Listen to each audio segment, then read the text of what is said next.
Hi hello sweeties, welcome to my story world. ఆఫీస్కి చేరుకునేటప్పటికే 6:30 కావడంతో అప్పటికే సీత శాలిని బయట నిలబడుకుని ముచ్చట్లాడుకుంటూ ఉండడం చూసి కార్ దిగి ఇద్దరి దగ్గరికి వెళ్ళాడు. హాయ్ రామ్, రైడ్ స్టార్ట్ చేసావంట? All the best.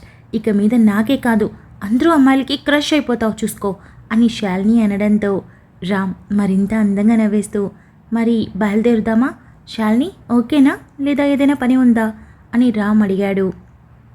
అయ్యో రామ్, నువ్విలా మాట్లాడకు, నీకు పెళ్ళి అయిపోయింది, ఇప్పుడు నువ్వింత స్వీట్గా మాట్లాడావంటే అయ్యయ్యో ఇలాంటి అబ్బాయి నాకు ఇక్కడ ఇంకెక్కడ దొరకడని దీనికి సవతిలా సెటిల్ అయిపోగలను అని శాలిని నవ్వడంతో రామ్ మరింత అందంగా నవ్వేసి మరి పదండి అని అనడంతో శాలిని తన స్కూటీలో ఇద్దరికీ చెప్పి బయలుదేరిపోగా రామ్ సీతను తీసుకొని బయలుదేరాడు.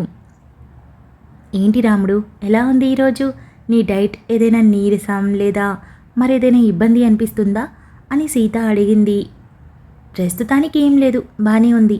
అంటే కొంచెం ఆకలి వేస్తోంది, బట్ ఇట్స్ ఓకే, వాటర్ తాగి సెటిల్ అవుతున్నాను. అయినా ఈరోజేగా మొదలుపెట్టింది, ముందు ముందు చూడాలి అని రామ్ అన్నాడు. డోంట్ వరీ, అంతా బాగుంటుంది అని సీత చెప్పడంతో రామ్ చిన్నగా నవ్వి మాట్లాడుకుంటూ ఇంటికి చేరుకున్నారు. ఇంటికి వెళ్ళాక వైషు పెళ్లి చూపుల గురించి చాలాసేపు మాట్లాడుకున్న తర్వాత యథావిధిగా డిన్నర్ చేసి ఎవరి రూమ్లోకి వాళ్ళు చేరి సీత రామ్ కోసం ఇవ్వాల్సిన ట్యాబ్లెట్స్ ఇచ్చి మొదటి రోజు సక్సెస్ఫుల్గా డైట్ కంప్లీట్ చేశాం అని సీత అనుకొని నిద్రపోతున్న రామ్ వైపు చూసి అనుకుంటుంది.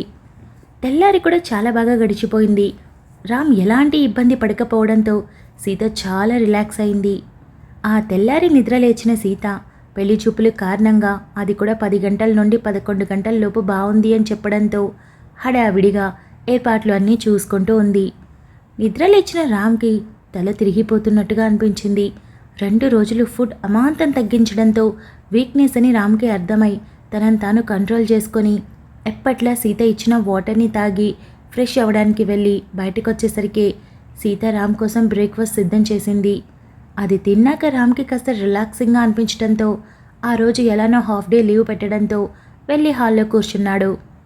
నిద్ర లేచిన దగ్గర నుండి రామ్ అనీజీగా ఉండడం సీత గమనిస్తూనే ఉన్నా ఆ తర్వాత టిఫిన్ చేశాక నార్మల్గా ఉండడంతో ఆకలి వల్ల అని అనుకుని తన పనిలో తాను పడిపోయింది. 10 గంటలు అయ్యాక భరత్ వాళ్ళు మంచి టైం కావడంతో పెళ్లి చూపులకి బయలుదేరారు. వైషు ఎన్నిసార్లు కాల్ చేసినా భరత్ కట్ చేస్తూనే ఉండడంతో వైషుకి కోపం వచ్చి పెళ్లి చూపుల్లో నేను నీ వైపు చూడ్ను చూడ్ను చూడ్ను అని మెసేజ్ చేసింది.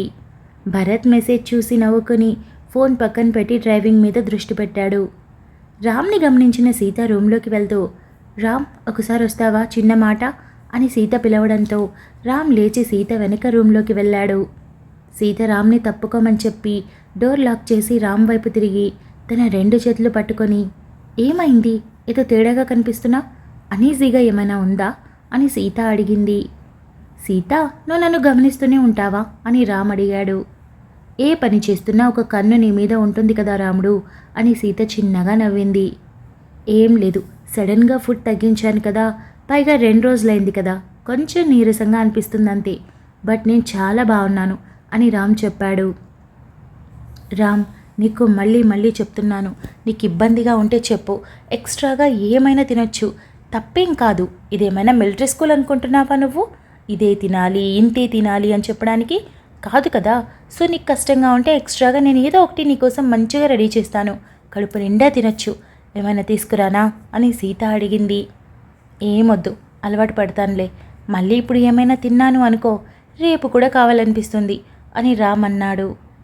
సీత రామ్ వైపు చూసి పోనీ ఏదైనా జ్యూస్ తీసుకొని రానా అని అడగడంతో సీత, నువ్వు బిజీగా ఉన్నావు, మాకేంటి రెడీ అయి కూర్చుంటాం, కానీ మీకు అలా కాదుగా, పెళ్లి చూపులంటే చాలా పనులుంటాయి, నువ్వు చూసుకో, నాకేమీ అక్కర్లేదు, నేను చాలా బాగున్నాను అని రామ్ చాలా నెమ్మదిగా చెప్పడంతో సీత కాస్త రిలీఫ్ అయి రామ్ని హగ్ చేసుకొని ఏదైనా ఇబ్బంది ఉంటే నాకు చెప్పు, నేను అడిగేంత వరకు సైలెంట్గా ఉంటావేంటి అని అనింది.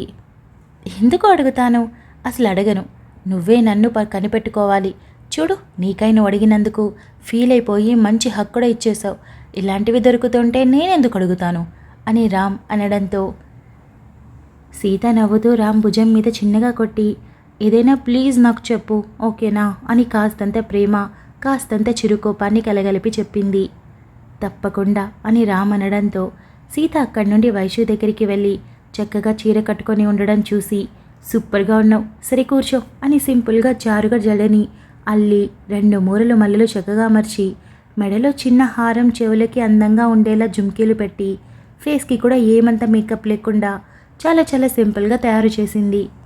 వైశాలి అద్దంలో చూసుకొని బాగున్నాను కదా, కానీ మీ అన్నయ్యకి ఒళ్ళంతా కొవ్వే, మార్నింగ్ నుండి కాల్ చేస్తుంటే లిఫ్ట్ చేయట్లేదు అని వైషు అనింది. మాట్లాడుతూ వస్తే చూసిన ఫీలింగ్ ఉండదని కొంచెం గ్యాప్ ఇచ్చినట్టున్నాడు. లేదంటే నువ్వు వద్దు వద్దు అన్నా నీ వెంట పడేవాడు. సడన్గా మాట్లాడడం ఎందుకు మానేస్తాడు? నీకోసం ఆతృతతో ఇక్కడికి వచ్చి చూస్తే వేరే లెవెల్లో ఉంటుంది కదా, అందుకే అయ్యి ఉంటుంది. కావాలంటే నువ్వే అడిగి చూడు అని సీత అనింది. వైషు చిన్నపాటి నవ్వుతో అంతేనంటావా అని అనడంతో అంతే అంతే అని సీత వైషు బుగ్గ మీద ముద్దు పెట్టి అద్దిరిపోయారు అర్ధముగుడు గారు అని అనింది. వైషు నవ్వుతూ ఏమైనా మీ అన్నయ్యకి పనిష్మెంట్ మాత్రం ఇవ్వాలని ఫిక్స్ అయిపోయాను అని అనడంతో పర్లేదు ఇవ్వు, కానీ స్వీట్గా ఉండేలా ఇవ్వు అని సీత అనింది. వైషు అందంగా నవ్వేస్తూ వెళుతున్న సీత చేయి పట్టుకొని ఒక్క నిమిషం అని అనింది. ఏంటి అని సీత దగ్గరికి వెళ్ళడంతో సీత నీకు అన్నయ్యకి నిజంగా ఫస్ట్ నైట్ జరగలేదా అని అడిగింది. సీత తల అడ్డంగా ఊపి ఇంకా లేదు అని చెప్పింది.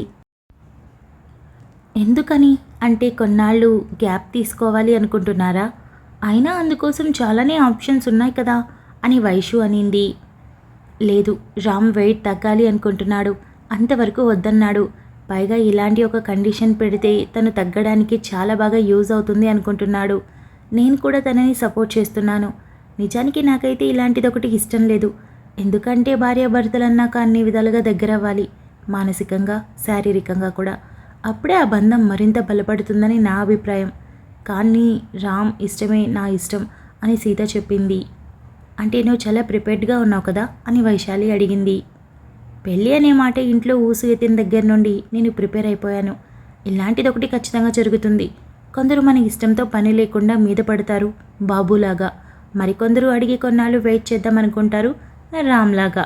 బట్ బాబు వల్ల సిచ్యువేషన్ తారుమారే ఎంతో ఇష్టంగా అడిగే రామ్ కూడా ఇప్పుడు గ్యాప్ తీసుకున్నాడు. నిజానికి నేనైతే ప్రిపేర్డ్గా ఉన్నాను. రామ్ ఎప్పుడు ఓకే అన్నా నేను అందుకు సిద్ధమే. ఎందుకంటే రామ్ నా కోసం చాలానే చేస్తున్నాడు. అన్నీ పక్కన పెడితే నన్ను అర్థం చేసుకుంటున్నాడు కదా, ఆ ఒక్క రీజన్ చాలు నన్ను నేను ఇచ్చేయడానికి. బట్ రామ్ నన్ను అడగాలి, ఆ రోజే నేను ఓకే చెప్తాను. ఆడపిల్లను కదా, నాకు నేనుగా అడగలేనుగా అని సీత అనింది. వైషు సీతని హగ్ చేసుకొని దూరం జరిగి ఇలాంటి పుత్తుడి బొమ్మని పక్కన పెట్టుకొని అన్నయ్య ఎందుకు ఇలాంటి డెసిషన్స్ తీసుకుంటున్నాడు అని వైషు తలబాదుకుంది. ఎందుకంటే నేను నిజంగా పుత్తుడి బొమ్మని కాబట్టి, రామ్ అలానే ఫీల్ అవుతున్నాడు కాబట్టి నేను ఎదురుగా ఉండి ఊరిస్తూ ఉడికిస్తూ ఉంటాను.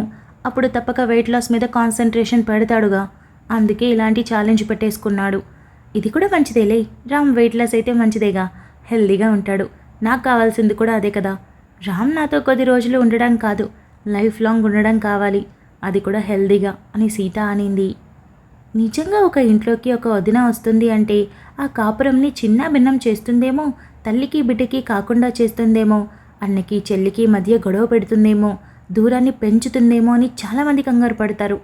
కానీ నేను మాత్రం లైఫ్ లాంగ్ నువ్వు అలాంటివి చేయవని గ్యారంటీగా బాండ్ రాసి ఇవ్వగలను తెలుసా అని వైషు అనింది. హలో, ఇప్పుడేంటి నువ్వు నన్ను పొగిడే ప్రోగ్రాం పెట్టుకున్నావా? మా అన్నయ్య వచ్చి నిన్ను పొగిడే ప్రోగ్రాం పెడతాడు, అది ఆలోచించు అని సీత నవ్వడంతో వైషు నవ్వుతూ కొంచెం నర్వస్గా ఉంది అని చెప్పింది. పర్లేదురా, కొంచెం అలానే ఉంటుంది, బట్ ఇట్స్ ఓకే. భరత్ అన్నయ్య నీకు చాలా బాగా తెలుసు, ఇన్ఫ్యాక్ట్ చాలా క్లోజ్ కూడా కదా. మరి ఇంకేంటి, ఇక పెద్దమ్మ గురించి నువ్వు అసలు ఆలోచించకు. తను చిన్నపిల్లలాగా మన ఏజ్ వాళ్ళతో చాలా బాగా కలిసిపోతుంది. ఇక అమ్మా నాన్న నీకు తెలుసు, పెద్దనాన్నతో అసలు ఏ ప్రాబ్లం ఉండదు, చాలా ప్రేమగా మాట్లాడతారు అని సీత చెప్పింది. అలాగే, కానీ ఎన్ని చెప్పినా టెన్షన్గానే ఉంది అని వైషు కూర్చోవడంతో సరే సరే, నాకు ఇంకా చాలా పనులున్నాయమ్మా, నేను పోతున్నా అని సీత అక్కడి నుండి వెళ్ళింది. సరిగ్గా 20 నిమిషాల్లో ఇంటికి చేరుకోవడంతో సీత కారు ఆగగానే గుమ్మానికి ఎదురు వెళ్ళి అందరూ కలిసే రావడంతో అమ్మమ్మ రారా, పెద్దమ్మ బాగున్నావా, పెద్దనాన్న ఎలా ఉన్నావు అని అందరినీ పలకరిస్తూ సీత లోపలికి తీసుకొని వచ్చింది. ప్రగతి కిచెన్లో ఉండడంతో హడావిడిగా బయటకొచ్చి అందరికీ రెండు చేతులా జోడించి నమస్కారం పెట్టి కూర్చోమని చెప్పడంతో అందరూ కూర్చున్నారు. అత్తయ్య, ఇది పెళ్లి చూపుల్లాగా ఒక డ్రామా క్రియేట్ చేయొద్దు. మనం మన ఫ్యామిలీ కాబట్టి సింపుల్గా జరిగితే వైషుకి ఏ టెన్షన్ ఉండదు. తను చాలా కంగారు పడుతుంది. ఇకపోతే మీరు కూర్చోండి, అన్నీ నేను చూసుకుంటాను అని సీత అక్కడి నుండి కిచెన్లోకి వెళ్ళి అందరి కోసం ముందుగా మంచి జ్యూస్ తీసుకొని వచ్చి ఇచ్చింది. అంతలో సుధాకర్ కూడా రావడంతో మామయ్య కూర్చోండి, పెద్దమ్మ పెదనాన్న అని ఇద్దరినీ పరిచయం చేసి భరత్ అన్నయ్య మీకు బాగా తెలుసు కదా అని అనడంతో సుధాకర్ నవ్వుతూ అందరినీ పలకరించి కూర్చున్నాడు. ఇంటికి రామ్ ఎక్కడా అని రాజేశ్వరి అడగడంతో అదిగో పెద్దమ్మ మాటలోనే వస్తున్నాడు అని సీత అనడంతో వచ్చి అందరినీ పలకరించి కూర్చున్నాడు. ఎలా ఉన్నావు బావా అని భరత్ అడగడంతో మీ చెల్లితో ఉంటే బాగానే ఉంటానుగా అని రామ్ అన్నాడు. భరత్ చిన్న స్మైల్ చేసి మొత్తానికి మీ ఇంటి అల్లుడిని అయిపోతున్నాను అని అన్నాడు. మా చెల్లి మనసును కొల్లగొట్టావు కదా, తప్పదు, ఇదిగో భరించాలి కూడా, గుర్తుపెట్టుకో అని రామ్ చిన్నగా చెప్పడంతో బావా మా బ్లడ్లో ఓపిక సహనం చాలా ఎక్కువగా ఉన్నాయిలే, సీతను చూశాక నీకు అర్థం కాలేదా అని భరత్ అనడంతో రామ్ నవ్వుతూ అల్లరి కూడా కాస్త ఎక్కువే ఉందిగా అని అన్నాడు. భరత్ నవ్వుతూ మిమ్మల్ని భరిస్తున్నాం కదా, మరి ఇలాంటివి చూసి చూడనట్టు ఉండాలి అని మరింత గుసగుసగా అనడంతో ఇద్దరూ నవ్వుకున్నారు.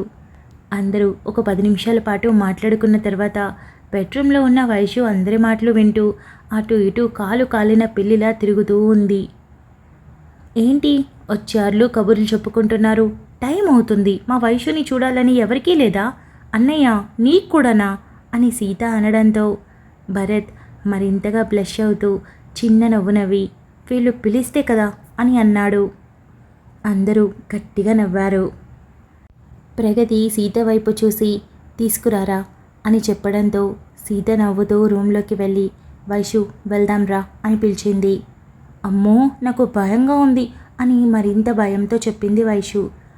సీత గట్టిగా నవ్వుతూ అరే లేడీ టైగర్ ఇలా పిల్లిలా మారిపోయిందా, అది కూడా పెళ్లి చూపులకి అని సీత అనడంతో నాకు నిజంగానే భయంగా ఉంది సీత అని వైషు అనింది. జరిగేది పెళ్లి చూపుల్లా నీకు అస్సలు అనిపించదు, అంత సరదాగా కూర్చొని కబుర్లు చెప్పుకుంటున్నారు, నువ్వు ఏ ఇబ్బంది లేకుండా నార్మల్గా వచ్చి కూర్చో, నువ్వు ఎవరికి ఏమీ అందివ్వాల్సిన అవసరం లేదు, జస్ట్ వచ్చి కూర్చొని నీ కాబోయే పతిదేవుడిని కళ్ళారా చూసుకో అని సీత చెప్పడంతో వైషు గట్టిగా కళ్ళు మూసుకొని బాబా బాబా సాయిబాబా అని మనసులో అనుకొని అడుగు ముందుకు వేసింది. Thank you so much for listening guys. Update నచ్చినట్టయితే లైక్ చేయండి, షేర్ చేయండి, కమెంట్ చేయండి, అలానే సబ్స్క్రైబ్ చేసుకోండి.